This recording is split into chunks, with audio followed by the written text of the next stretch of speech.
Okay. There you go. Okay, great.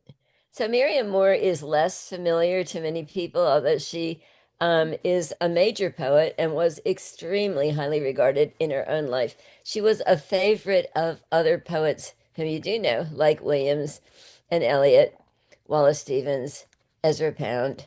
She was a mentor for Elizabeth Bishop, whom we'll be reading later on.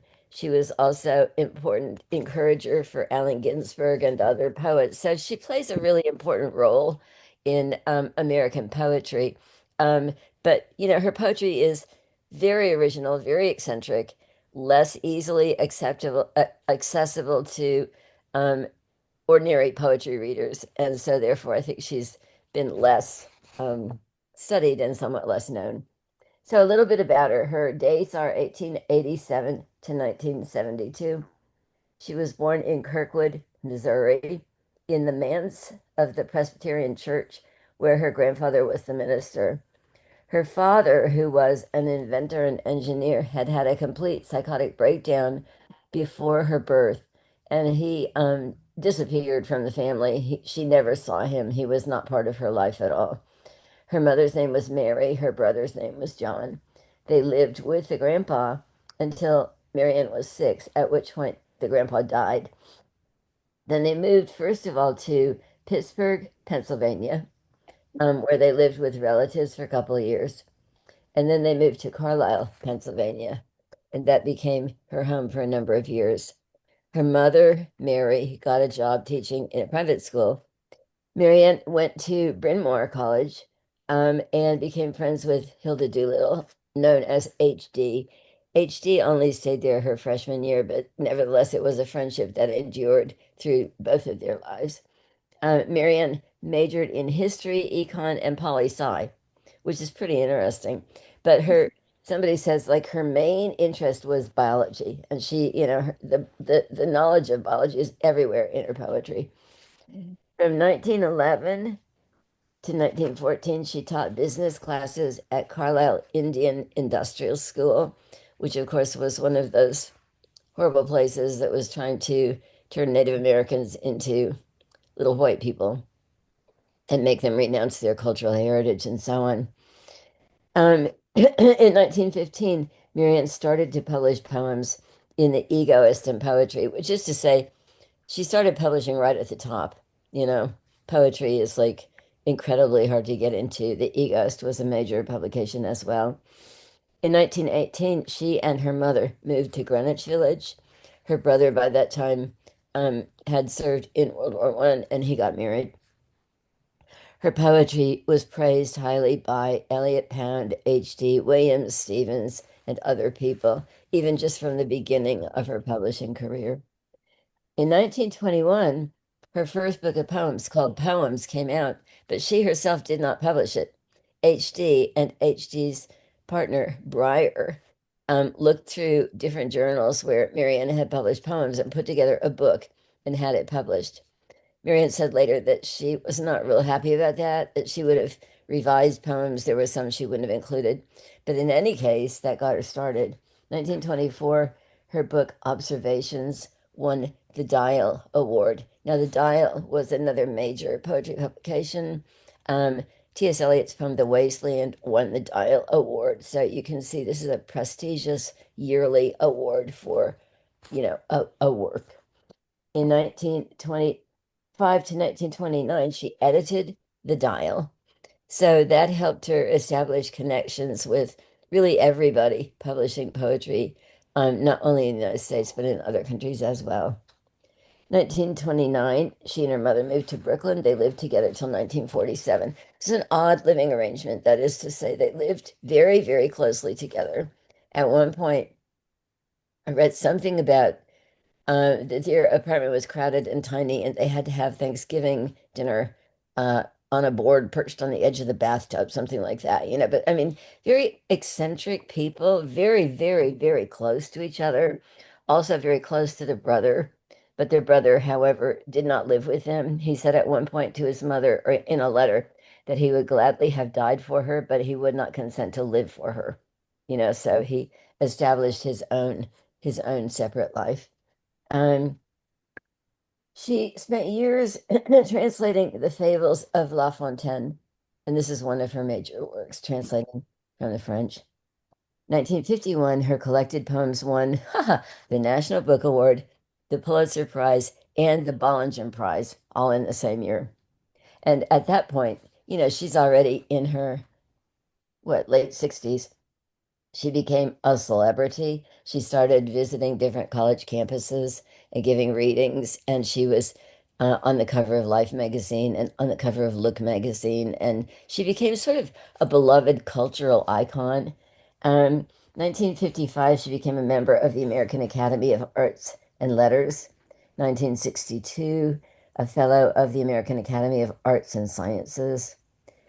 1965, she moved back to Greenwich Village and she became famous for her habitual costume of a black cape and a tricorn hat. So you would see her, she's very tall and skinny, and you would see her walking around Greenwich Village dressed in this amazing costume that she had. She died in 1972 after a series of strokes.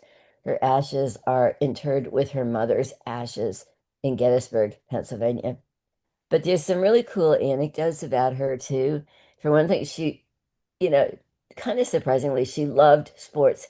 She and Muhammad Ali were really good friends. She wrote the liner notes for his spoken word album, I Am the Greatest.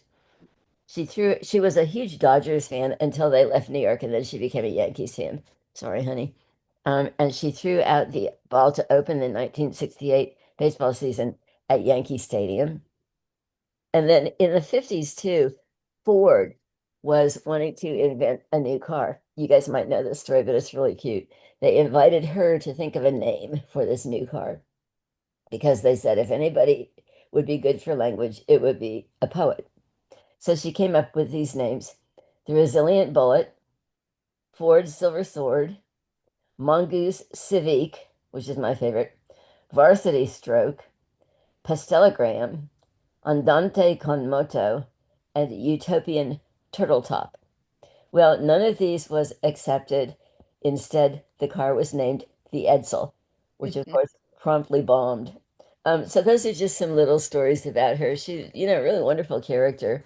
Um, I'll just list some of her books. She published many, many books. And then I'll talk a little bit about her particular modernism, her particular brand of modernism.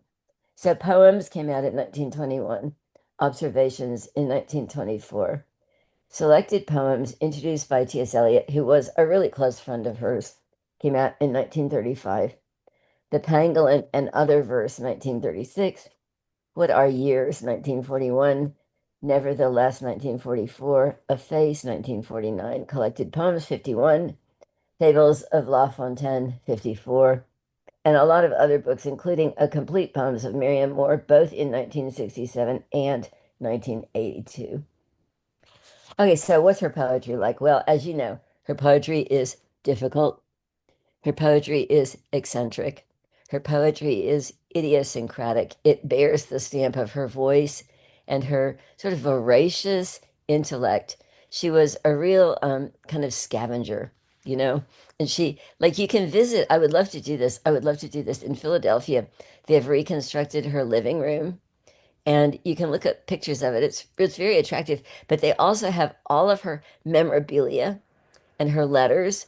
And she was a great collector. Like, she would collect postcards and little odd facts of things and quotations from newspapers and magazines and quotations from science books and national park brochures and bits of other people's writing, and she would just compile all these things and just kind of grab bag of information and weird little facts and bits of language that pleased her.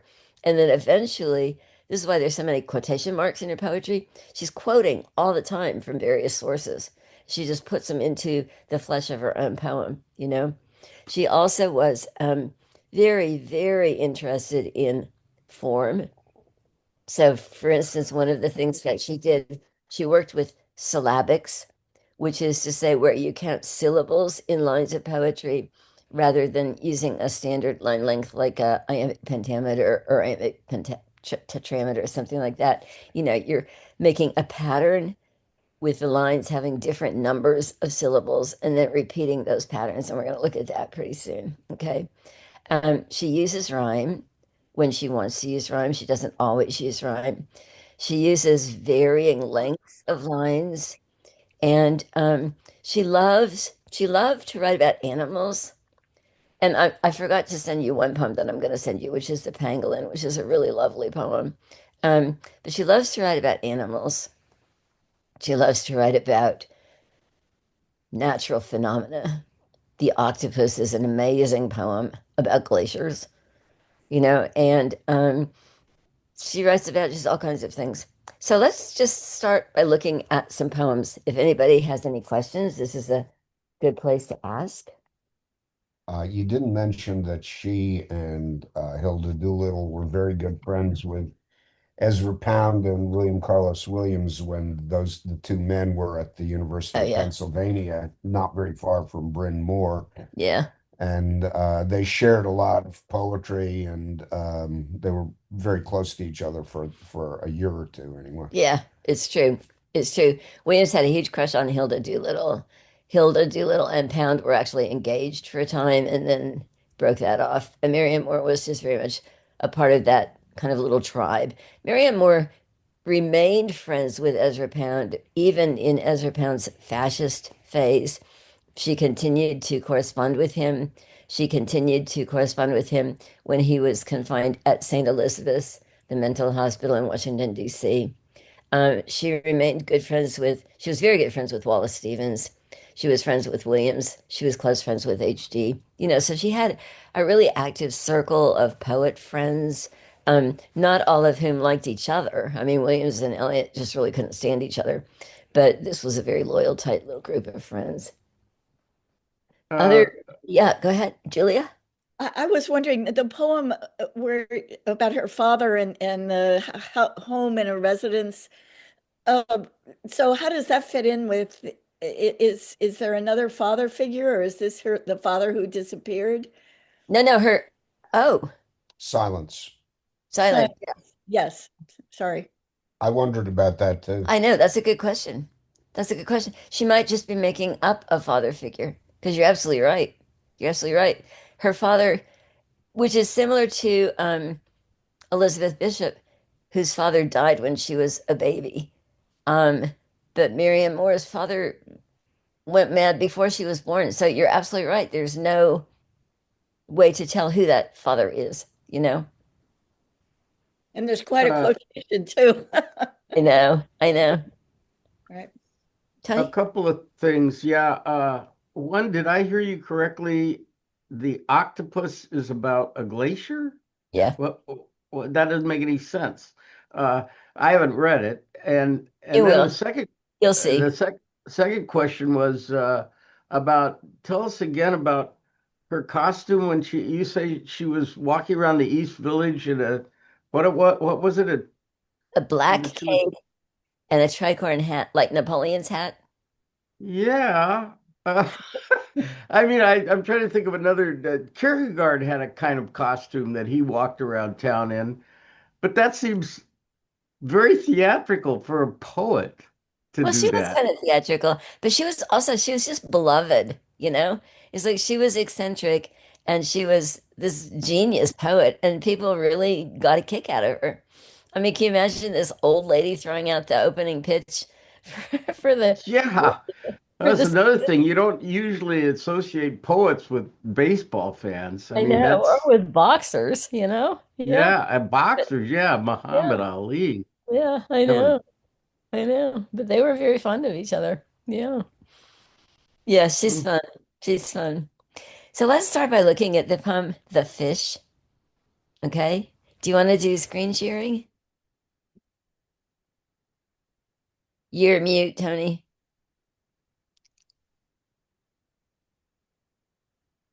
You're still mute. I'll get it up. This is what I was trying to say. I was trying to share it when you said, "Oh, you can't be heard." Here we go. Thank You you. see that? You see Yeah. that? Yes. Okay. The fish wade through black jade, Of the crow blue mussel shells, one keeps adjusting the ash heaps, opening and shutting itself like an injured fan.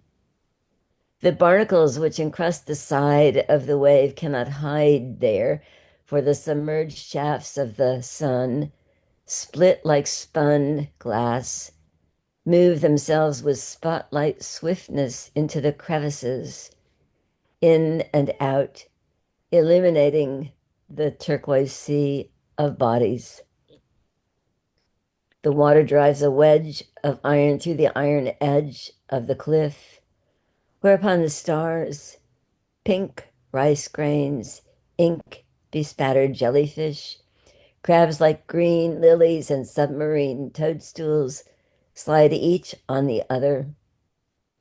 All external marks of abuse are present on this defiant edifice. All the physical features of accident, lack of cornice, dynamite grooves, burns, and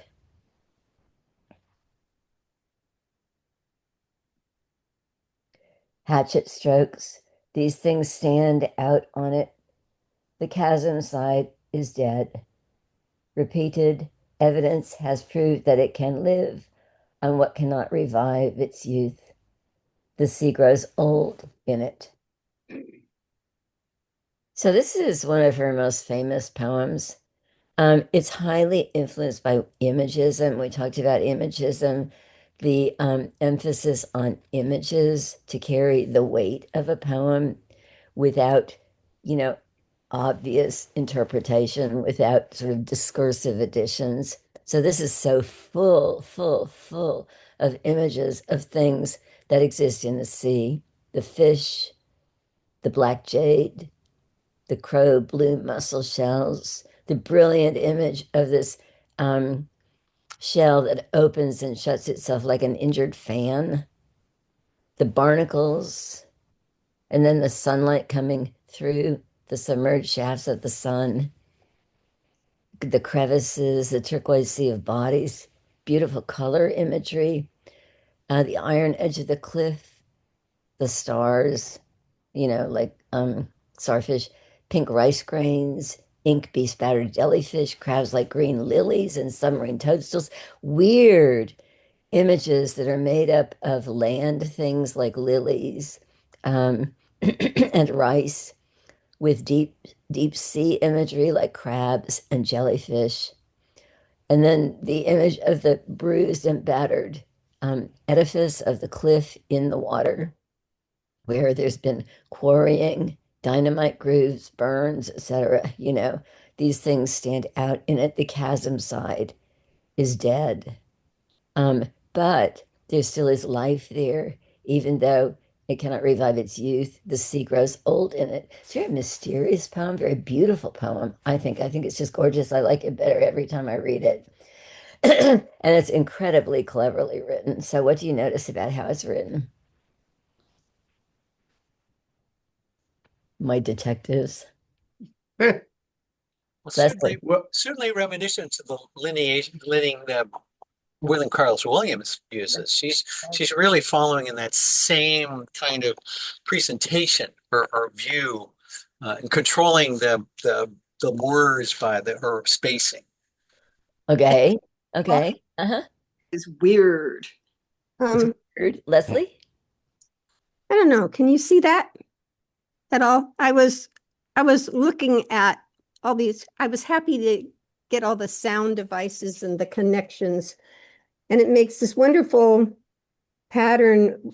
You're wondering at first, why is accident Uh-huh. cited, and then it's Wade in the first stanza and Jade rhyme, heap Mm-hmm. and heaps rhymes, and then Anne is where it is to rhyme with fan. Uh-huh. We have side and hide, and then sun and spun, and it goes all the way down even to ack, Mm-hmm. rhyming with lack. Yep. And I was thinking, so why? And then this morning I woke up and I thought, oh, it reminds me of these sharp, jagged waves. It's Okay.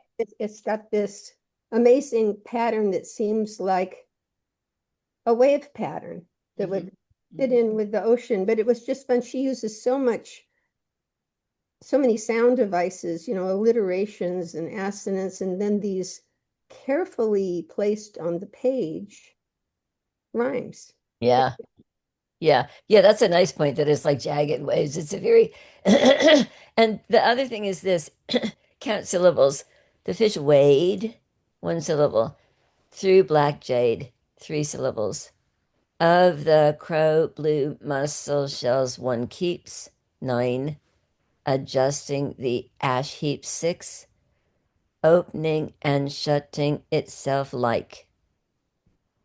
An, one. Injured fan, three. The barnacles which encrust the side, nine. Of the wave cannot hide. Therefore, the submerged shafts of the eight. So you can see there's a pattern. This is syllabic poetry. That is to say, she's decided on a pattern of syllable counts, and she carries it through the whole poem. So you can, count it out on your fingers. She's got syllabic poetry that rhymes. It's 5-line stanzas. The first 4 lines are made of 2 couplets that rhyme: wade, jade, keeps, heaps, and fan, side, hide, sun, spun, swiftness, crevices. Remember off rhymes from Emily Dickinson. The sea, wedge, edge, pink ink, green, submarine, and so on. And then you've got the 5th line in each case that doesn't rhyme with anything else. So it's a really intricate pattern. I mean, this must have been not an easy poem to write, because it's like a 10,000 piece jigsaw puzzle to get everything to fit just right. And to get everything to fit just right without sounding forced, Mhm. word orders are not wrenched around backwards and upside down. It's not like the fish through black jade waiteth, it's not like that. It's like she's got it turned just right and it keeps moving beautifully, beautifully. And then, as Leslie mentions, all the sound patterns, one keeps adjusting the ash heaps and submerged shafts of the sun split like spun glass, move themselves with spotlight swiftness into the crevices, the S sounds at the beginning of words, at the ends of words.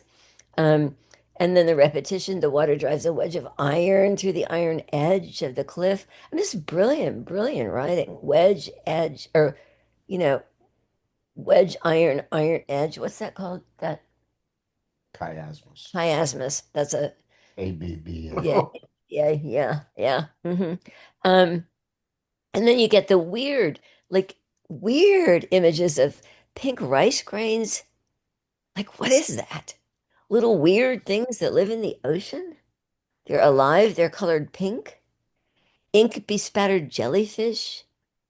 Crabs like green lilies. We don't think of crabs as looking like green lilies. And submarine toadstools is like we're in a fantasy land, we're in a sci-fi land, but no, we're actually in the ocean. Sliding, swimming, floating, oozing, drifting. And then the land that's under the ocean, the cliffside, the battered cliffside, the hatchet marks, the um, cuts and so on. The chasm side is dead.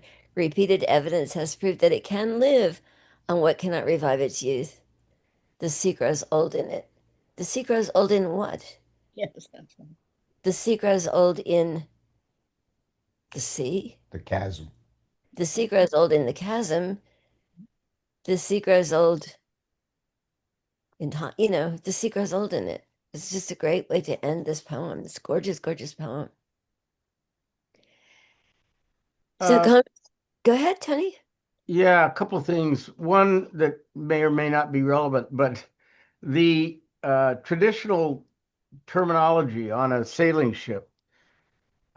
Just think of crow's nest, but breakfast, donkey's breakfast, and monkey fist. These are all nautical things that occur on boats, pieces of boats, and they're never sea creatures. They're always creatures from the land.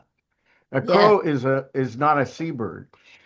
For example, okay, but that was just one thing I thought I'd point out because I That's very recalled it cool. when I recalled it when I saw her, just what you pointed out, the thing about rice is not a sea. Well, I don't know. It grows in water, but it's not really Not in the certainly a ocean, though. Not in the sea, salt the water. ocean. Okay, second thing was, Anne, when I'm always asking you stuff about your process. The fact that she has such a strict and odd rhyme scheme and rhythm uh, can be used to kind of loosen your brain to have different associations than you would if you were just writing in prose or with normal structure. Do you Yeah. find that in your writing? That if you, I mean, I don't know how you write, but if you have a rhyme scheme, sometimes it will inspire you to use words in a way that you may not ordinarily think of putting them together. Yeah, I hardly ever write in rhyme. I'm really bad at rhyme. I'm so bad at rhyme. I've written a little bit of stuff that rhymes. Um, but that's the effect that working with photography has for me. That loosens my brain to stuff that I wouldn't think of otherwise.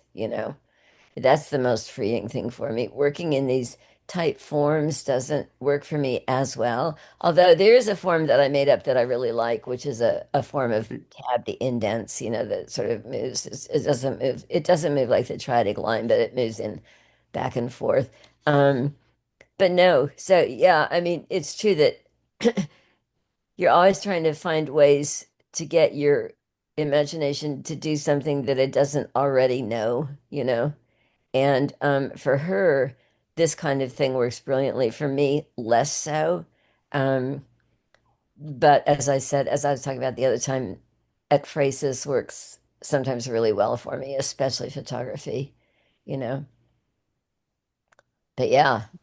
Okay. So let's move on to the next poem, which is the grave, a grave.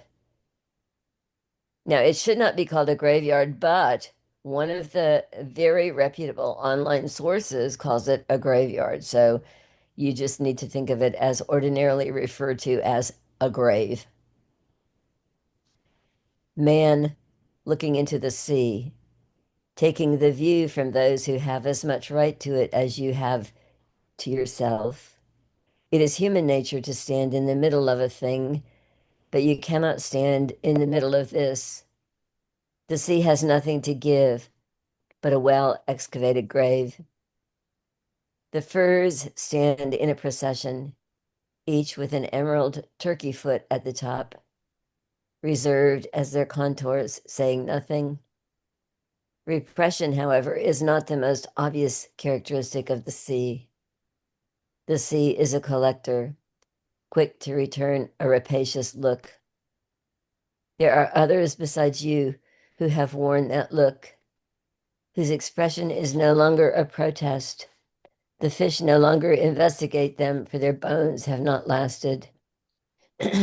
Men lower nets, unconscious of the fact that they are desecrating a grave, and row quickly away, the blades of the oars moving together like the feet of water spiders, as if there were no such thing as death. The wrinkles progress upon themselves in a phalanx, beautiful under networks of foam, and fade breathlessly while the sea rustles in and out of the seaweed. The birds swim through the air at top speed, emitting catcalls as heretofore. The tortoiseshell scourges about the feet of the cliffs, in motion beneath them, and the ocean, under the pulsation of lighthouses and noise of bellboys, advances as usual, looking as if it were not that ocean in which dropped things are bound to sink, in which, if they turn and twist, it is neither with volition nor consciousness. I think this is a really gorgeous poem, and I owe my awareness of this poem to Peter, who pointed it out to me, first of all. Um, so this tone of this is really different from the tone of the fish. This is a very discursive, long line poem, with a sound as of prose sentences, right? Taking the view from those who have as much right to it as you have to it yourself. It is human nature to stand in the middle of a thing. This is very prose-like, very discursive, very capacious, very thoughtful, kind of musing about the graveyard into which things sink without volition nor consciousness. Um, and it's a serious meditation on our inability to really fully meditate upon the sea in a way. She says, um, brilliant lines about the men lower nets, unconscious of the fact that they are desecrating a grave, and row quickly away. And then this great imagery of the oars, the blades of the oars moving together like the feet of water spiders, as if there were no such thing as death, moving over the surface of the water. That's what we do with our little boats and our little oars, like little water spiders moving over the surface of the water. The wrinkles progress upon themselves in a phalanx, beautiful under networks of foam, and fade breathlessly while the sea rustles in and out of the seaweed. And then you get, I think, almost my favorite part of this poem. All of a sudden, the birds swim through the air at top speed. So now we're above the ocean, but she uses the verb swim for how the birds swim through the air, you know, and we can think, okay, like the fish are swimming through the sea, the boats are moving across the surface of the water, but the birds swim through the air at top speed. And then she says, emitting cat calls as heretofore, which obviously makes her think of cats. The tortoiseshell scourges about the feet of the cliffs, And I love that kind of segue from the birds swimming and the cats and then the cat and then we're back to the ocean. So we're briefly above the ocean on the beach and even in the air as the birds are rah, rah, rah, like that.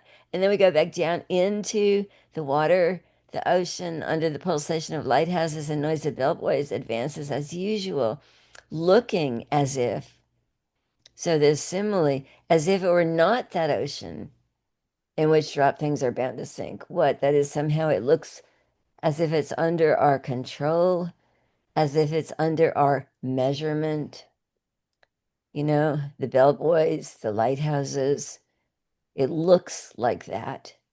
But in fact, it is that ocean in which drop things are bound to sink, in which if they twist and turn, and we just envision bodies, you know, like part four of The Wasteland, Phoebus the Phoenician sinking down through the waves as he falls to the bottom of the ocean, in which if they turn and twist, it is neither with volition nor consciousness. So the finality of death in the ocean, this dance down toward the bottom of the ocean, you know? I just think it's such a beautiful, beautiful, and I'm going to make a bad pun. It's a grave poem. It's a very serious poem, thinking hard about death and vanishing and the power of the ocean and in a way, our misplaced pride, thinking that we can in any way control the ocean. So comment Um, on this, yeah, Tony? I imagine I've spent more time at sea than any of the rest of you. I'm just guessing. I imagine Uh, that's true. um, and this one, the line, "The sea has nothing to give but a well excavated grave." Boy, that's a serious line. And as far as the fish swimming in the air, I thought immediately of penguins who fly in the sea. Uh, the they and and the other thing I'll say about it is that many times you'd be out there in a gale and you'd see some bird just flying by, and you're just struggling to stay alive and not get your brains beat to death. And this bird is just flying along like it's no big deal. It's blowing 35 knots to it. It's just, oh yeah, a day in the office. And then one other thing, the final thing, I don't want to go on and on, but the very last, without with it is neither with volition nor consciousness. There's nothing uh, as unconcerned, nothing in nature as is as unconcerned with your survival as the sea. Mhm. And so when people say they love the sea, I go, I prefer people who are not psychopathic to be in love with or Yeah. bipolar because the sea might be calm one day and then the next day it doesn't care at all if it kills you. Yeah, Um, and that's something I have not experienced with that intensity in any other part of my life. That the indifference and the indifference of the cosmos or nature in general, really, to your personal existence, but you don't come in contact that much with it elsewhere than yeah. you at sea. Okay, enough. No, that's absolutely right. And in Moby Dick, there's that great chapter of Father Mapple's sermon, but in his church, there are the plaques on the walls of the church commemorating the lives of those who were lost at sea.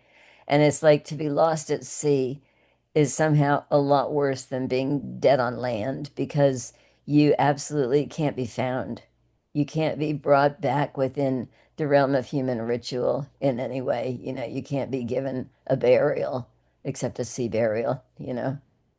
Well, we didn't wear life jackets for the reason that uh, if you fall overboard, if your crew member is asleep and not on watch, if you fall overboard, all a life jacket's going to do is prolong your Yeah. death. Yeah. Yeah. Yeah. Yeah. Did we talk about this before? It's like if you live long enough, the sharks come around and get you. I don't think you have to live. They'll probably eat you. I've not thought about this, but they'll probably eat you after you die. I'm not sure. Does sharks ever Oh yeah. scavenge dead? Oh, well, that Yeah. I don't know. But I mean, there's those horrifying stories of wartime shipwrecks when people are Yeah, yeah. floating for a long time and the sharks just come and pick them off one by one. Yeah, somebody just got bit a couple of days ago up just slightly north Dillon Beach, off of Dillon Beach, a surfer. It Yep. happens. Did he survive? Oh, he didn't get I didn't have the details on it, but he got bit on the hand, which sounds like he survived. Okay. Yeah. Yeah. Yeah, Other they don't actually, sharks don't really care for people much. I mean, they when they bite you, they don't bite you to take you. They think, that's not what I thought it was. It's it this is sort of interesting because you told me her history, and it's like she was never she kind of was near the ocean, but not really. I mean, these are both Yeah. really interesting kind of um, views of the ocean um, that didn't seem like in her biography. And oh, so, Right. vacationed in Maine oh, okay, with her mom and her brother. yeah, yeah, because you have all these images are things that you really touch you when you're near and on the ocean a lot. Yeah. Yeah. Right, right. You got Yeah. to be in the water, on the ocean, and stuff like that to get all these images are very similar to that. Yeah. Well, she didn't have extensive time by the ocean, but she obviously was using and then this when was this published? This is like shortly after World War One, isn't it? I think it's from the 1935 selected Is it? poems. Yeah, Okay. I don't think it has any particular connection with the war. Okay. Okay. Yeah. Yeah, Tony, I was hoping that you would like this poem because it's kind of made for you in a Oh way. yeah. I did like it. Yeah. So let's scoot down a little bit more. About that altered title, A Graveyard, Uh-huh. it's a much worse title than a It's grave. a much worse title. The sea is one thing, and it's not a collection of graves. It is, when you look at it that way, a I grave. agree. I agree. I agree. So let's go down a little bit more. Okay, so this is like a really, really different kind of poem. And would you Yeah. talk about it? Because you get it more than I do. What? Yeah, I Well, do. I I'm going to appoint Peter the presenter of haven't this poem. prepared anything. No, but he just understands it better than I do. Okay. No swan so fine, no water so still as the dead fountains of Versailles. No swan with swart blind look askance and gondoliering legs, so fine as the chintz china one with fawn brown eyes and toothed gold collar on to show whose bird it was. Lodged in the Louis XV candelabrum tree of coxcomb tinted buttons, dahlias, sea urchins, and everlastings, it perches on the branching foam of polished, sculptured flowers, at ease and tall. The king is dead. Um, I have to say it's a beautiful poem, but I think it's a relatively simple poem. I think it's so Um, confusing. Dead fountains. Versailles is one of the few famous places I've ever seen that I disliked instinctively on sight. There just seems something completely artificial and dead about the palace, with those great glass windows and the mirrors and the gardens. Um, and I think she's at least suggesting Interesting. that You the got to help hold it up. yeah, the dead fountains of Versailles are not exactly what one wants of a fountain. And then we get the real swan with swart, blind look askance and gondoliering legs. It's a great image, the gondoliering for the swan paddling. Yeah, yeah, But yeah. no real swan is so fine as the chintz china one, etc. Described very beautifully, in a very fanciful way. Louis XV, that's, of course, the king before the king who was guillotined. He reigned for, I think, 49, 59 years and died peacefully. Um, but when you get to the end and she says the king is dead, that kind of takes the measure of all this artificial beauty without being a moral reflection exactly, or a religious reflection either. It's just that uh, the king has to die anyway, no matter how many objects he has that are as fanciful and difficult to make and beautifully made as this one. And so the king is dead takes you back to the dead fountains of Versailles. And I can't make much more of it than that, but I think Thank you, Peter. Thank you. Yeah, Peter likes this one better than I do. Yeah, Leslie? So I was wondering about the quote, and it was just as you were talking about her being sort of a pack rat of things that she Mhm. found. It said this was from a New York Times Magazine Yeah. article. Yeah. But I think it's interesting because when you think no water so still as the dead fountains of Versailles, apparently they had a hard time keeping the fountains at Versailles with water in them. There was a water problem. And do you remember the poems we had from Eliot about the cemented in lakes that are empty, where he's going back and forth? The one was Burnt Norton. Bert Norton. Yeah. It's sort of like something that did used to have flowing water in it, and it doesn't. Yeah. It seems especially dead. And then it turns out that the note I was looking at said that the description of the chandelier was an actual chandelier Hmm. that she had seen. I can't remember, it belonged to some bigwig, some bishop or somebody like that. But it's sort of like um, reminds me of Yeats and his artificial The bird. bird. You Hmm. have this artificial thing that's supposed to represent nature, but it just sort of makes more of a contrast with Hmm. with the living thing because it isn't the living thing. I was sort of wondering about, it seems a little bit ambivalent because Mhm. the king is dead. It's not really a criticism of the formal gardens and the fountains and the artificial swan on the um, chandelier. There's something there about, swans, at least in England, belong to the king or the queen. Yeah, royal birds. Yeah, you can't touch them. You can't harm a swan. They all belong to the royalty, and there's a sense of sort of an attempt to own nature, if that Mhm. makes sense. Mhm.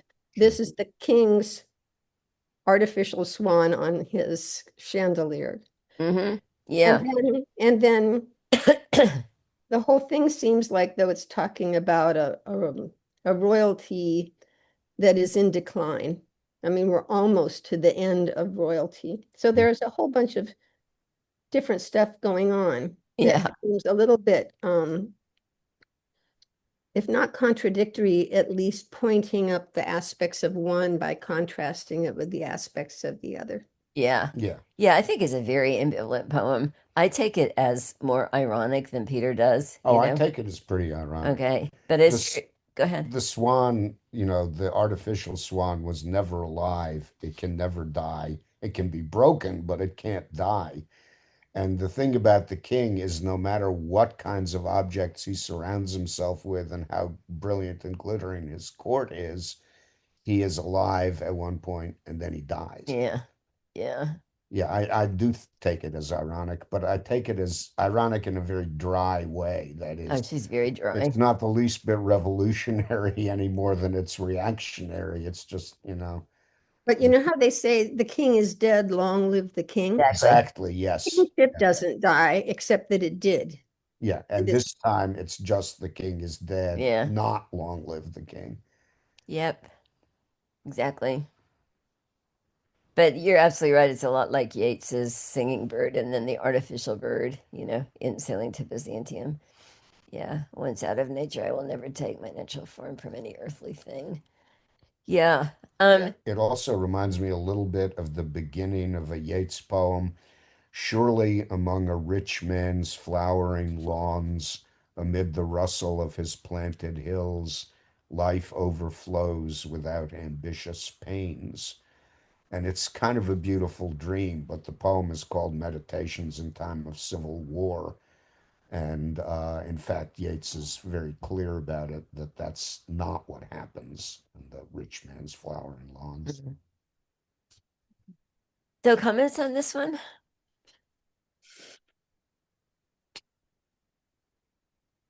Tony, you're mute. Oh, sorry. I'm once again amazed at Peter's mind, his recollection. He's just astonishing, the stuff he comes up with.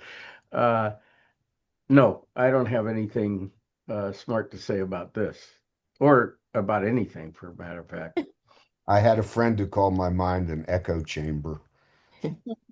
I'm, that doesn't sound flattering. I meant to be more Wasn't flattering. flattering, but it was not an insult either. It was just, That's you hear funny. a lot of echoes. Okay, let's zoom down a little bit more. We have time to talk about one more poem. Okay.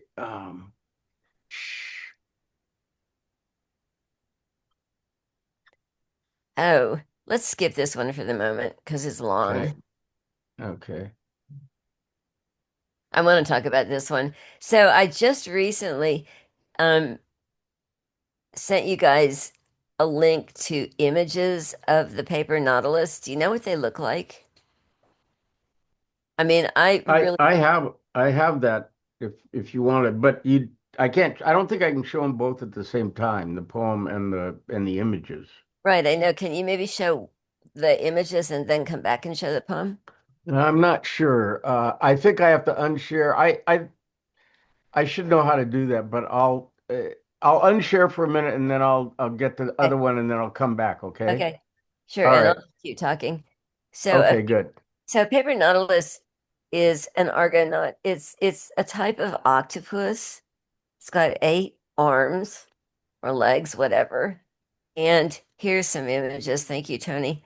Um, we can scroll up and down. They are really strange looking, really strange looking. This is one where the female makes this beautiful shell to protect her eggs. And she makes it out of this paper thin material that comes from her own body. And then she lives in it with the eggs. So that's her poking out. And then when the eggs are hatched, they come out of the shell. But it's like, and let's scroll down a little bit more. There's even better pictures of it that you can get if you just start looking online a lot. Here's an interesting one too of what she looks like. There's strange looking creatures, and there's the shell, the translucent, beautiful shell you can see, and then there's her eye and her body, her little fleshy body. And how the male against the female, this is weird too. The male is like 1/8 the size of the female. And the male has this special arm, which is a sperm arm that detaches from his body and attaches to the female. And that's how she gets pregnant and lays her eggs. And then the shell itself is really beautiful. You can see, with all the kind of like stripes or indentations on it. So anyway, I just wanted to show you that that's what a paper nautilus looks like. And what she does is and there's some other information about it. This is an image of a shell with the eggs bulging out of it. Looks like a strange, strange sci-fi creature. So you can listen to videos about paper nautilus and you can see even stranger pictures. People call it like the weirdest thing in the ocean and so on. And of course, the shells are collector's items. So now we can look at the poem. Because I never understood the poem at all until I actually looked at the videos and the pictures of the paper nautilus. Okay, the paper nautilus. For authorities whose hopes are shaped by mercenaries, writers entrapped by tea time fame and by commuters' comforts. Not for these the paper nautilus constructs her thin glass shell, giving her perishable souvenir of hope, a dull white outside and smooth-edged inner surface, glossy as the sea. The watchful maker of it guards it day and night. She scarcely eats until the eggs are hatched. Buried eightfold in her 8 arms, for she is in a sense a devilfish. Her glass ram's horn cradled freight is hid, but is not crushed. As Hercules, bitten by a crab loyal to the Hydra, was hindered to succeed, the intensively watched eggs coming from the shell free it when they are freed, leaving its wasp nest flaws of white on white and close-laid ionic chitin folds like the lines in the mane of a Parthenon horse, round which the arms had wound themselves, as if they knew love is the only fortress strong enough to trust to.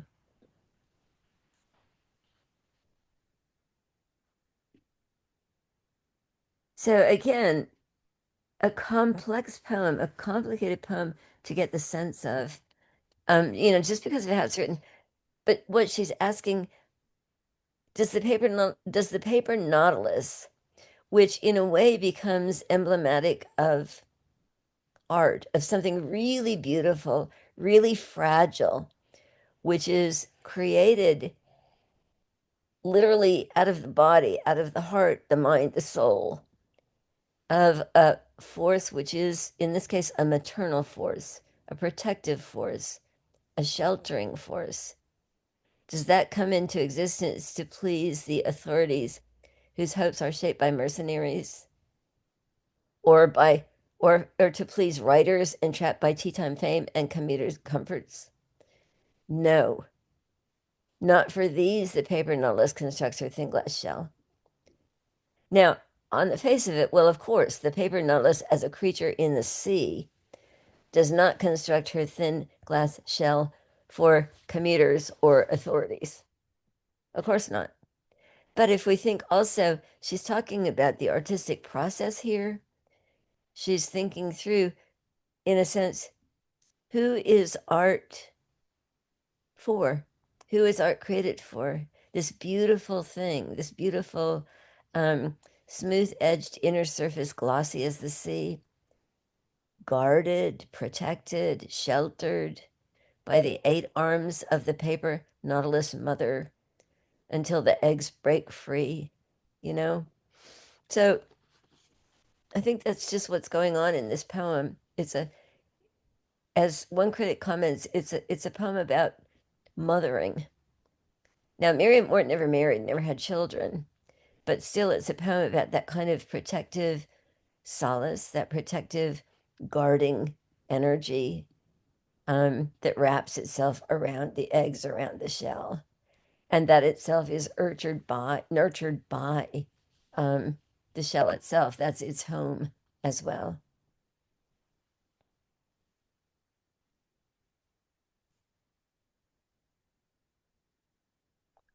As if they knew love is the only thing. Go down, Tony, scroll down. As if they knew love is the only fortress strong enough to trust to. So, in this case, love, the paper nautilus mother's love, if you like, for her eggs is the fortress that keeps them safe, just as the poet's or the human being's love is the fortress that we can trust in.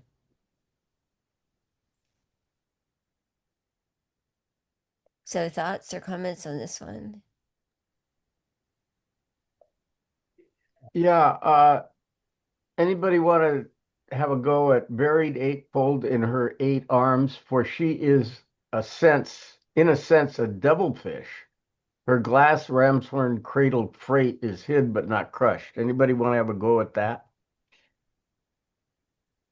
Well, she's got 8 arms, literally. Yeah, I know that. I don't get the Well, devilfish part. oh, I don't get the the devil. devil, isn't a devilfish another name for a squid? Oh, okay, perfect. Probably, yeah. Okay, Yeah. so she is an octopus. Right. So Yeah. I think Right. that's all that is Yeah. about, and that That she is using these tentacles to guard the eggs.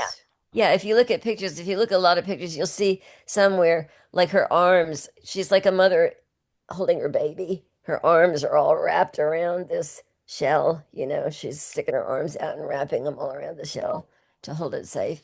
But at the same time, you'll see other pictures where she's like completely in the shell. And then you'll see other pictures where she's like laying her body across the shell. So she and this shell have a complicated relationship, but it's to the point that she spins it out of her own body, and that's what keeps the eggs safe. And it looks like a wasp's nest, white on white, or it looks like it's beautiful, like the kite that folds, like the lines in the mane of a Parthenon horse. So it's the artistry of it that she's also appreciating here because it's a really gorgeous shell, um, curved, and then with those striated grooves all around the outside. Pretty amazing.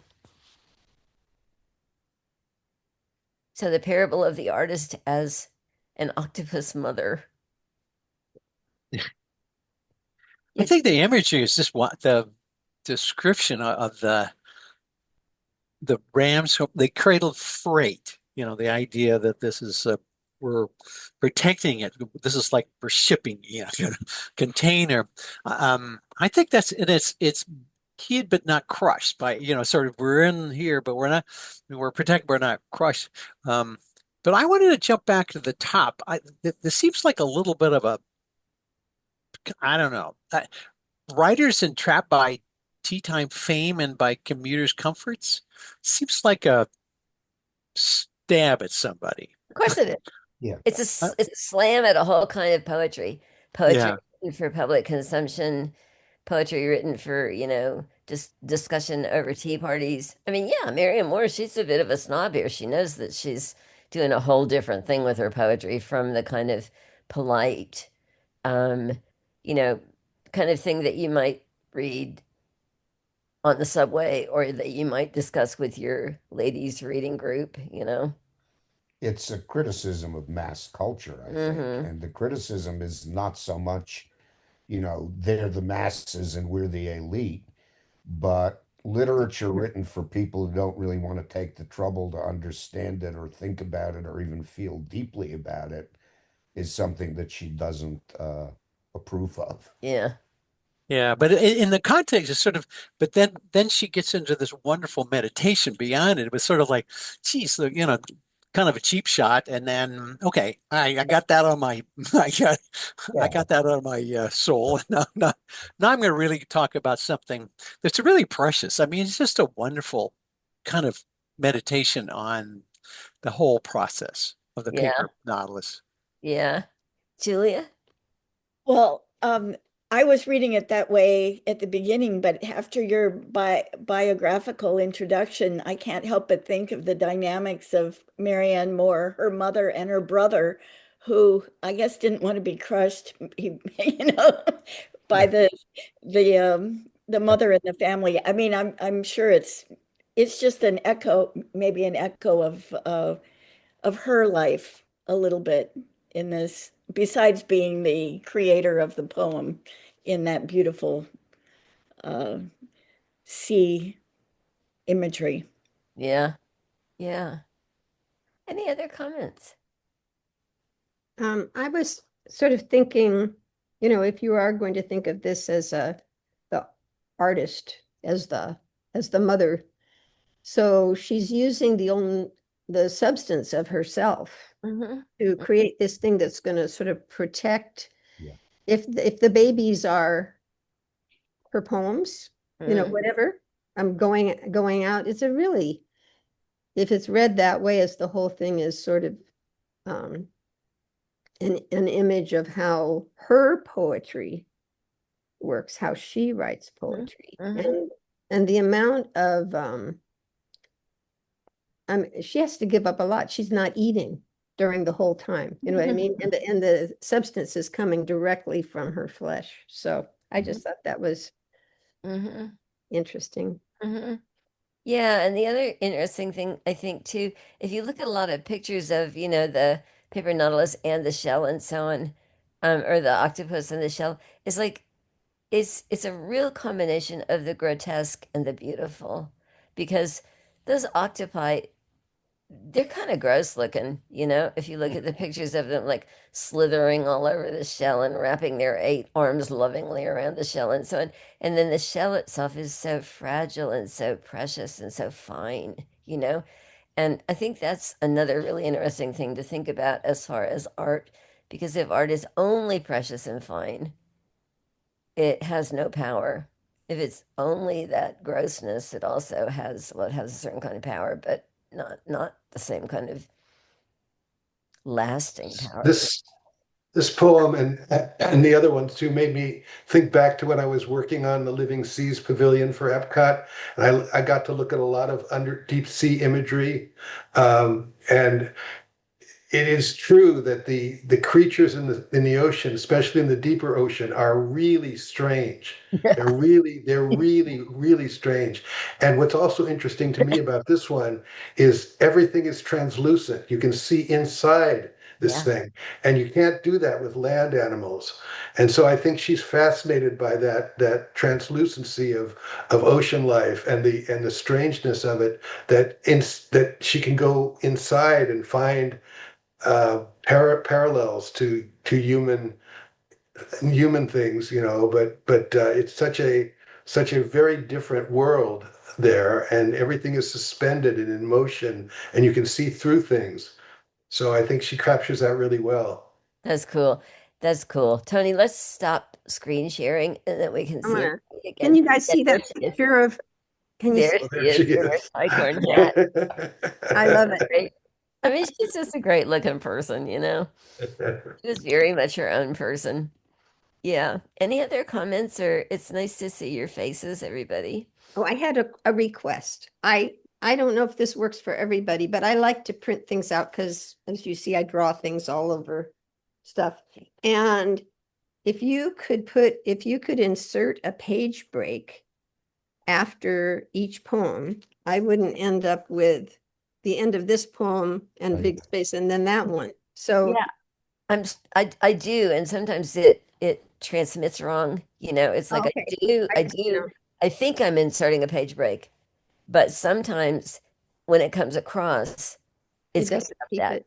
Yeah, Okay. yeah, Well, thank you for sending them all. That's yeah, really, really helpful. absolutely. And look for the pangolin. I'm going to add the pangolin, and I might add one or two more because as I, have more time to look at Miriam Moore and fall back in love with her, then I'll be By like, the way, Anne, you mentioned looking at our faces. I'm pretty sure I can do this on my end, but I'm the one who's doing the screen share. But I think on your controls, you can go in and out of the screen share. So if you'd rather, see our faces than the poem, I think you can switch back and forth on the Zoom controls. You can either have Tony's screen or something like Yeah, group or right. So Okay. just FYI in the future. okay, good, good. and Anne, I Yeah. didn't have any trouble with the page breaks, but one thing you could do is try creating a PDF of your Oh, work. yeah, because that honors those page breaks more accurately. I think that would honor them, and then you could share that. But then, of course, Leslie couldn't insert. Well, it'd be harder to insert pictures or something if you wanted to. Yeah. Well, I can probably do both a doc and a PDF, no problem. Yeah, I'm okay either way. But I, As I much as I'm sure I've seen other animal poems. I think she wrote a lot of animal she poems. did. She wrote a ton of animal Yeah. poems. Remember them. Yeah, she did. Remember a A, life pa article with a her. pangolin is a weird choice. Oh, That's just wait. It's a Yeah. wonderful poem. It's a wonderful poem. It's a wonderful animal. It's Yeah. yeah, it yeah. is. It Yeah. really is. I think they're being hunted to extinction, aren't they? I like They're being collected to extinction. They're Uh-huh. very exotic. It's kind of like a very elegant, armadillo. But and so it's very, very popular. They get captured and they get collected. And so that's where your extinction, yeah. Yeah. I think the other cool thing was that she was very much involved in the suffrage movement, and that I Mm, think Bryn Mawr was kind of a hotbed of yeah. Yeah. a lot of Yeah. feminist stuff. My daughter got her master's there. It Uh-huh. was an Uh-huh. interesting place. She wound up switching to Princeton for her doctorate because she was in language acquisition in Russian and French, and she felt that the research studies in language acquisition just drove her crazy because they were so poorly conducted. So she was taking literature courses at Princeton and decided to switch. Mm, good move. But it was kind of funny because she would call me up and say, "This can't possibly be right. They did this and I don't believe it." And I'd say, "Yeah, yeah, you're right. It's right. It's wrong." Yeah. Well, But guys, have a really good weekend, and I will see you for more fun with Marianne Moore next So we will Tuesday. be meeting on Tuesday. Yeah. Uh-huh. me Oh, and not again until January, Well, whatever. we'll talk about that, or you can opine, because there is some time after Christmas. There's a couple days in between Christmas and New Year's, and I'd be happy to meet them and start talking. Well, either There's only one day between Christmas and New Year's. New Year's is on a Oh, Thursday. Tony, is there going to be a New Year's hike? yeah, we're just finalizing the invite. I'm having to, by committee. I'm I just want my final approval for the Tell me it's not going to pour rain. I'm tired. We uh, finally had a day of sunshine here, and I was so tired of fog, mist. I'll We, go anyway. Yeah. I know. Rain or shine. Yep. see you guys.